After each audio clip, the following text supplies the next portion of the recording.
கள்ளனின் கதறலை கேட்டவுடன் பரதீசில் இருப்பாய் என்றார்.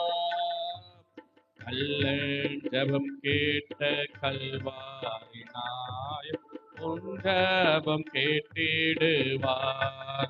ஆஹா, கள்ளன் ஜெபம் கேட்ட கல்வாரி நாயகன் உன் ஜெபம் கேட்டிடுவார். சிலுவை சுமந்த உருவம் சிந்தின ரத்தம் புரண்டோடியே நதி போலவே பாய்கின்றதே. நம்பி இயேசு வண்டை வா, நம்பி இயேசு வண்டை வா. இரண்டாவது வார்த்தைக்கான வேத பாடம் லூக்கா சுவிசேஷம் 23ஆம் அதிகாரம் வசனங்கள் 39 முதல் 43 முடிய தம்பி ஜான் அவர்கள் முன்பாக வந்து வாசிப்பார்கள்.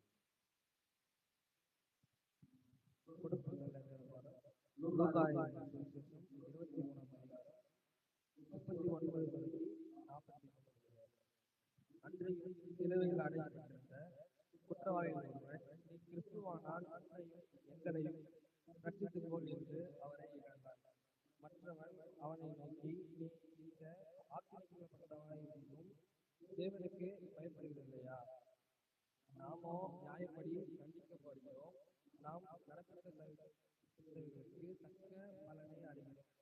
இவரோ சகாதத்தையும் நடப்பிக்கவில்லையே என்று அவனை கடிந்துகொண்டு இயேசுவை நோக்கி, ஆண்டவரே, நீர் உம்முடைய ராஜ்யத்தில் வரும்போது அடியேனை கிறிஸ்தருளும் என்றார்.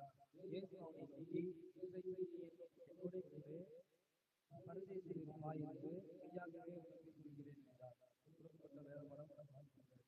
ஆமென். தொடர்ந்து இரண்டாவது வார்த்தையை நாம் கேட்பதற்கு முன்பாக இரண்டாவது வார்த்தையை நம்மளோட பகிர்ந்து கொள்ள போகிற அன்பு சகோதரர் குணசேகரன் அவர்களை ஆண்டவர் எடுத்து பயன்படுத்தும்படியாக தெய்வ வார்த்தைகள் நம்மோடு கூட இடைப்படும்படியாக திரு ராஜனாய் அவர்கள் முன்பாக வந்து ஜெபிப்பார்கள். அவரோட ஜெபத்தினோடு இருப்போம்.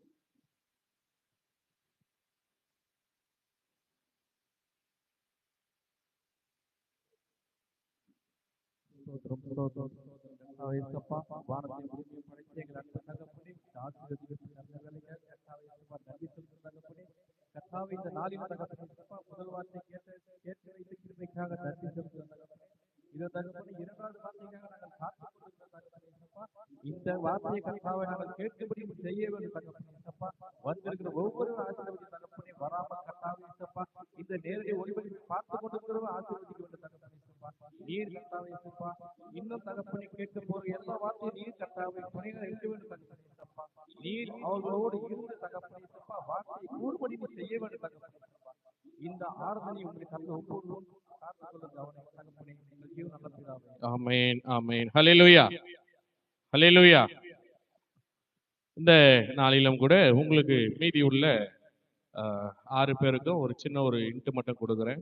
ரெஃபரன்ஸ் நீங்க சொன்னா போதும், வாசிக்க சொன்னீங்கன்னா உங்களுக்கு டைம் எக்ஸ்ட்ரா ஆயிடும். அதனால ரெஃபரன்ஸ் சொல்லிட்டு நீங்க என்ன பண்ணிடலாம், பேச ஆரம்பிச்சிடலாம். அதனால வாசிக்கிற வரைக்கும் 5-6 வசனத்தை வாசிக்க வச்சீங்கன்னா ரொம்ப லேட் ஆயிடும். கர்த்தர் நல்லவர். தொடர்ந்து இந்த இரண்டாவது வார்த்தையை கொடுப்பதற்காக சகோதரர் குணசேகரன் அவர்களை நாம் 3 முறைகள் சொல்லி நாம் வரவேற்போம். ஹல்லேலூயா, ஹல்லேலூயா, ஹல்லேலூயா.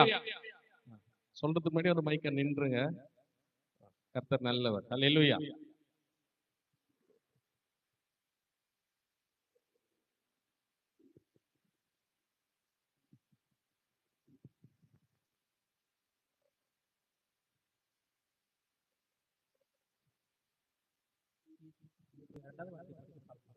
லூக்கா 23:43.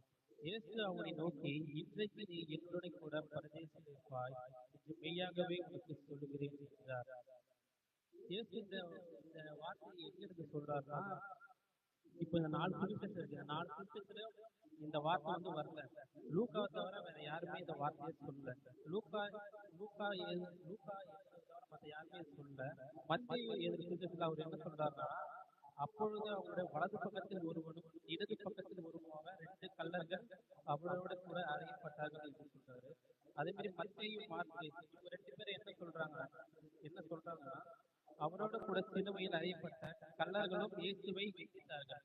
இயேசுவோட அறையப்பட்ட 2 கள்ளர்களும் இயேசு என்ன பண்றாங்க, நிந்திக்கிறார் அப்படின்னு சொல்றாங்க. யோவான் என்ன சொல்றாருன்னா, இயேசுவோட கூட வேறு இரண்டு கல்லர்களை இயேசு நடுவிலும் அறைந்தார்கள் என்று சொல்றாங்க. இவர் என்ன சொல்றாருன்னா, 2 கல்லர்கள் 2 பக்கத்துல இயேசு வந்து நடுவுல சிலுவையில் அறைந்தாங்க அப்படின்னு சொல்றாரு. ஆனாலும் இந்த 2வது வார்த்தை, நீ என்னோட கூட பரதேசில் இருப்பாய் என்று சொல்றது வந்து லூக்கா மட்டும்தான் சொல்லியிருக்காரு. இயேசு கூட அறியப்பட்ட அந்த 2 கல்லர்கள் யாருன்னு பார்க்கலாம். இந்த இங்கிலீஷ் பைபிள்ல வந்து அவங்களுக்கு வேற வேற வார்த்தை சொல்றாங்க. என்ன சொல்றாங்கன்னா, கொள்ளைக்காரன் சொல்றாங்க, திருடன் சொல்றாங்க, குற்றவாளி அப்படின்னு சொல்றாங்க. அதுக்கப்புறம் கொள்ளைக்காரன், கொள்ளையிடுபவன் சொல்றாங்க. ஆனா இந்த தமிழ் வேதத்துல மத்தேயு, மார்க்கு அவங்க 2 பேர் என்ன சொல்றாங்கன்னா, கல்லர்கள். அந்த 2 இயேசு கூட அறியப்பட்ட 2 பேர் வந்து என்ன சொல்றாங்கன்னா, கல்லர்கள் அப்படின்னு சொல்றாங்க. லூக்கா வந்து குற்றவாளி அப்படின்னு சொல்றாரு. யோவான் மட்டும் என்ன சொல்றாருன்னா, வேறு 2 பேர் அப்படின்னு குறிப்பிடுறாரு. இந்த லூக்கா வந்து குற்றவாளி அப்படின்னு சொல்றாரு. இது கிரேக்க மொழியில என்ன அப்படின்னு சொல்லணும்னா, கக்கப்போயோஸ் அப்படின்னு சொல்றாங்க. இது கிரேக்க மொழியில என்னன்னா, புரட்சிக்காரர் அப்படின்னு அர்த்தம். இவங்க என்ன பண்றாங்கன்னா, ரோம சாம்ராஜ்யத்துக்கு எதிராக இவங்க இந்த 2 கல்லர்களும் ஏற்கனவே புரட்சி பண்ணி அந்த ரோமரோட ஆட்சிக்கு கலங்க வரணும் இவங்க பண்ணதால புரட்சிக்காரங்க. இவங்க வந்து இருந்தா நம்ம ஆட்சிக்கு சரி வராதுன்னு சொல்லிட்டு தான் இவங்களுக்கு ஏற்கனவே சிறுவையில அறையணும்னு சொல்லி இவங்க ஏற்கனவே வச்சிருக்காங்க. இவங்க கூட இயேசு வந்து சிறுவையில அறியப்படுறாரு.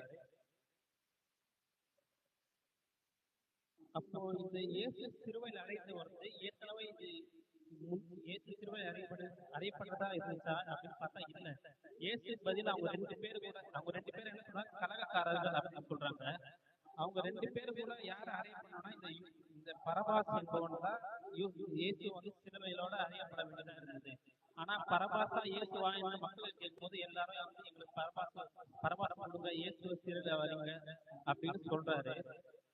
ஏன் இப்போ வந்து இயேசு சிலுவையில அறையப்படுறாரு அப்படின்னு பார்த்தா, மார்க்கு 15ஆம் அதிகாரம் 27, 28 அதுல என்ன சொல்றாருன்னா, இயேசு வந்து எப்படி அக்கிரமக்காரர் ஒருவனாக எண்ணப்பட்டார் என்ற வேத வாக்கியம் நிறைவேறு விதமா இயேசு சிலுவை நடுவுல அவங்க அக்கிரமக்காரரா இருந்தாரு. இயேசு வந்து அக்கிரமக்காரரா அப்படின்னு பார்த்தா இல்ல. இயேசு வந்து எப்படி இருந்தாரு, யோவான் 1:1 ஆதியிலே வார்த்தை இருந்தது, அந்த வார்த்தை தேவனிடத்தில் இருந்தது, அந்த வார்த்தை தேவனாய் இருந்தது.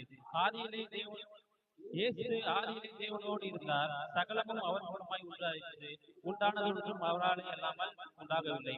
இந்த சகலத்தில் வானத்தையும் பூமியை படைத்த இயேசு வந்து எப்படி இருந்தாருன்னா, கடவுளா இருந்தாரு. இந்த கடவுளா இருந்த தேவன் வந்து எதுக்கு இந்த பூமியில வந்தாருன்னு பார்த்தோம்னா, யோவான் 3:16 தேவன் நம்முடைய ஒரே பேரான குமாரனை விசுவாசிக்கிறவனோ அவன் கெட்டு போகாமல் நித்திய ஜீவனை அடையும்படிக்கு அவரை தந்தளி உணவாய் உலகத்தில் அன்பு கொண்டார்னு பார்க்கிறோம்.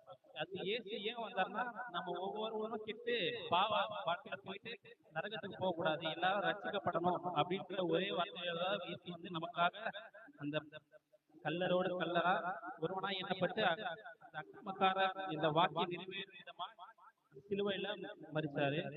இப்போ இயேசு கூட அந்த 2 கல்லர்கள் அறிஞ்சாங்க. அந்த 2 கல்லர்கள் என்ன பண்றாங்கன்னு பார்த்தா, அந்த 2 கல்லர்கள் வந்து ஆரம்பத்துல வந்து மத்தேயு 27:44, மார்க்கு 15:32 அந்த 2 வசனத்துல என்ன சொல்றாங்கன்னா, அந்த 2 கல்லர்களுமே இயேசுவை நிந்தித்தார்கள் என்று பார்க்கிறோம். அதுக்கப்புறம் வந்து லூக்கா 23:39 அதுல வந்து ஒரு கல்லர் சொல்றான், நீ கிறிஸ்துவானால் உன்னையும் எங்களையும் ரட்சித்துக் கொள் என்று இயேசுவை இகழ்ந்தான். அவன் என்ன சொல்றான்னா, நீ இயேசு தானே, நீ உலக ரட்சகனா இருந்தா நீ உன்னையே காப்பாத்திக்கோ என்னையே காப்பாத்திக்கோன்னு சொல்லி தேவனையே நிந்திக்கிறான். அதுல இருந்து என்ன பாகுது, அவன் வந்து நம்பிக்கை வைக்காதனால இயேசுவை நம்பல. இந்த 2 கல்லர்களும் வாய்ப்பு இருந்தது. அப்போ வந்து இயேசுவை நோக்கி 2 பேரும் யாராவது ஒருத்தர் வந்து நான் பாவம் செஞ்சேன் அப்படின்னு சொல்லியிருந்தா யாருக்கு நித்திய ஜீவன் கிடைச்சிருக்கும். அதுல ஒரு ஜீவன் வந்து ஒரு கல்லன் வந்து லாஸ்ட் வரைக்கும் நம்ம பண்ண பாவமே தெரியாத மாரி அவன் இருந்தான். அவன் இருந்தாலும் இல்லாம இயேசு நிந்திக்க செஞ்சா. அப்படி செஞ்சதால வந்து இயேசு வந்து கல்லர் ஒருவரா என்ன வந்து அறையிட்டார். நித்திய ஜீவன் இதுல வந்து இயேசு வந்து அந்த கல்லருக்காக மட்டும் மறிக்கல, நாம செஞ்ச பாவத்துக்காக தான் மறிச்சாரு. இந்த மனம் மாறின சீசன், இந்த மனம் மாறின கல்லன், இந்த 2 கல்லல வந்து ஒருத்தர் வந்து லாஸ்ட் வரைக்கும் மாறல. இந்த இன்னொரு கல்லன் இருக்கா வந்து அவன் எப்படி மாறினான்னு பாத்தீங்கன்னா, இயேசுவோட சிலுவையில் அறிந்த அந்த காட்சியின் மூலமாவே மாறினார். காட்சியின் மூலமாவே விசுவாசித்து இவன் தேவன் என்று உணர்ந்தார். அதன்படி இயேசு வந்து எப்படி ஒரு உண்மையான தெய்வம் அப்படின்னு உணர்றாருன்னா, முதல்ல வந்து காடி எடுக்கிறாங்க இயேசு பிடிக்க சொல்லி. இயேசு வந்து பிடிக்கல. ஏன்னா அந்த காடி பிடிச்சா நமக்கு வந்து அந்த சிறுவழியில் அவரு வாரினால் அடிபட்டு ஈட்டினால் குத்தப்பட்டு நிறைய காயத்தோடு ரொம்ப தீராத வழியில இருந்தார். அந்த காடி பிடிச்சிருந்தா ஓரளவு கொஞ்சம் உடம்பு நல்லா இருந்திருக்கும். ஆனா அவர் அடிப்பட்ட அடி வந்து எப்படி ரத்தத்துல முக்கி எடுக்கிற மாதிரி அவர் சிதையெல்லாம் பிரிச்சு அப்படி கட்டு ரொம்ப பார்த்து நமக்காக லாஸ்ட் ரத்தம் சிந்துற வரையும் அந்த சிலுவையை சுமந்தார்னு பாக்குறோம். அந்த காடி பிடிச்ச கொஞ்சமாவது அந்த ஆறுதல் கிடைச்சிருக்கும். ஆனா அந்த ஆறுதல் இல்ல, நமக்காக பாவம், நமக்காக அந்த நம்ம செஞ்ச குற்றத்தை வந்து நிற்கும்படி அவர் கடைசி வரை அது கிடைக்கல. ரெண்டாவது எதை பார்த்து அவர் இயேசு வந்து இயேசு வந்து சொல்றாரு, இயேசு வந்து சொல்றாரு, அது சொன்ன முதல் வார்த்தை தான். இங்க கூடி இருக்கிறவங்க எத்தனை பேர் வந்து என்ன சொல்றாங்கன்னா, எத்தனை பேர் வந்து சொல்றாங்க, நீ தேவன் தானே, நீ தேவன் எல்லாம் உங்களே ரசிப்போ எப்படி சொல்றாங்க. அப்படி இருந்தும் வந்து நிறைய பேர் தூசிக்கிறாங்க, அவங்க பேசுறாங்க, திட்டுறாங்க. ஆனா இவ்வளவு வார்த்தை கேட்ட இயேசு வந்து அவங்க விரோதமா எதுவுமே சொல்லல. என்ன சொல்றாங்கன்னா, முதல் வார்த்தை இப்ப கேட்ட மாதிரி, இதாவே இவர்களை மன்னியும் என்று வேண்டதால இவர் ஒரு உண்மையான இயேசு கிறிஸ்துன்னு விசுவாசிக்கிறாங்க. அப்படி வந்து இயேசு கிறிஸ்து இப்போ எப்படி அவர் விசுவாசித்தார்னா, அவன் எப்படி தேவனுடைய ராஜா அந்த பரதேசி எப்படி சுதந்திரத்துக்கு கொண்டானா, ஃபர்ஸ்ட் தேவ பயம் உள்ளவனா இருந்தான். லூக்கா 23:40 பார்க்கலாம். மற்றவன் அவன் நோக்கி முதல் கள்ளன் சொல்றான், நீ இந்த திட்டத்தை பண்ணல, நீ வந்து எங்களை காப்பாத்து அப்படின்னு சொல்றான். மற்றவன் வந்து அவனை பார்த்து சொல்றான், மற்றவன் அவன் நோக்கி நீ இந்த ஆக்கினைக்குள்ளவனாய் தேவனுக்கு பயப்படுகிறது இல்லையா அப்படின்னு சொல்றான். அப்படின்னு பார்த்தோம்னா இந்த ஒரு கல்ல வந்து லாஸ்ட் வரை திரும்பல. இன்னொரு கல்ல வந்து என்ன பண்றான், தேவனுக்கு பயம் உள்ளவனா இருந்தா, தேவனுக்கு பயப்படுறவனா இருந்தா. ரெண்டாவது வந்து எதை கொண்டு அவர் விசுவாசம் அப்படின்னு பார்த்தோம்னா, ஏசு அவன் செஞ்ச பாவத்தை எல்லாம் ஏசு கிட்ட அறிக்கையிட்டான். எப்படி அறிக்கையிட்டான்னா, இந்த ஆக்கினைக்கு நாமும் நியாயப்படி தண்டிக்கப்படுகிறோம், நாம் நடைமுறைக்கு தக்கதாக பலனை அடைகிறோம். அவர் என்ன சொல்றா, இது நம்ம பாவம் பண்றோம், அந்த பாவத்துக்காக தான் நம்ம இங்க இருக்கோம், அவர்கிட்ட ஒரு குற்றமும் இல்லை, இருந்தாலும் நீ எதுக்கு அப்படி சொல்றதுனால இயேசு வந்து என்னன்னா பாவத்தை அறிக்கையிடுறாங்க ரெண்டாவது கல்ல. மூணாவது வந்து இயேசுகிட்டே பாவம் இல்லை அப்படின்னு உணர்றாங்க அந்த கல்ல. இயேசுகிட்டே பாவம் இல்லைன்னு யோவான் 8:46 இயேசுவே சொல்றாரு, என்னிடத்தில் பாவம் உண்டென்று உங்களில் யார் என்னை குற்றப்படுத்த கூடும், நான் சத்தியத்தை சொல்லியிருக்கேன், நீங்கள் என்னை விசுவாசிக்கிறது இல்லையே. இயேசு வந்து லாஸ்ட் வரைக்கும் இந்த உலகத்தை பிறந்த மனிதராக பிறந்த லாஸ்ட் வரைக்கும் என்ன ஒரு குற்றம் செய்யாம நம்ம செஞ்ச பாவத்துக்காக அவர் சிலுவையில அறையப்பட்டார்.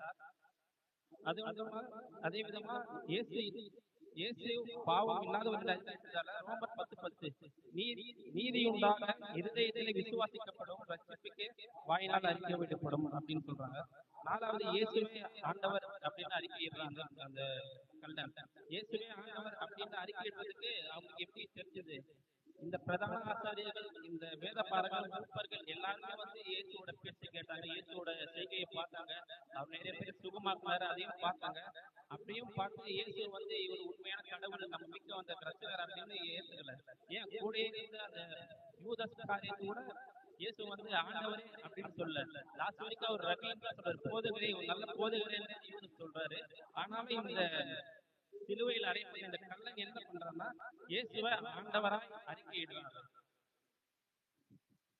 அதுக்கப்புறம் தேவனுடைய சித்தத்தை, தேவனுடைய ராஜ்யத்தை நம்பினான். இயேசு இரண்டாவதாக இந்த பூமியில் வருவார், இரண்டாவது வருகை நோக்கி காத்து கொண்டிருக்கிறார். அப்ப வரும்போது பாவம் செஞ்சவனெல்லாம் நரகத்துக்கு போவான். நம்ம பாவம் செஞ்சவன் கடைசி நம்ம பாவத்தை அறிக்கையிட்டு இயேசுவோட இரண்டாவது வருகையில சொல்லிட்டு தேவனுடைய ராஜ்யத்தை நம்பினான். அதுக்கப்புறம் லாஸ்ட் ஜெபித்தான், இயேசுவே என்னை நினைத்தருளும் என்று ஜெபித்தான். 42வது வசனம், இயேசுவை நோக்கி, ஆண்டவரே, நீர் உம்முடைய ராஜ்யத்துக்கு வரும்போது அடியேனை நினைத்தருளும் என்றான்.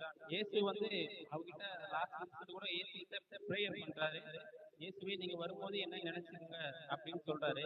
இந்த விசுவாசத்தை பார்த்து இந்த ரட்சிப்பேற்ற அவன் விசுவாசம் அவன்கிட்ட இருக்கிறதால இயேசு அவனை நோக்கி சொல்லுகிறார், நீ என்னோட கூட பரதேசியில் இருப்பாய் என்று மெய்யாகவே உனக்கு சொல்லுகிறேன். பரதேசி என்பது என்ன? நாம இயேசுவோட இருக்கிறதா பரதேசி. பரதேசின்றது இங்க நம்ம உலகத்திலே நம்ம இயேசுவோட இருந்தா பரதேசில இருக்கிறது சமாளமா தான் அது. அதே மாதிரி இயேசு நம்மளே ஆசீர்வதிப்பாராக. ஆமென்.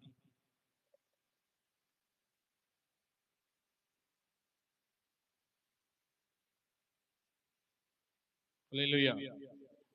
ஸ்திரீ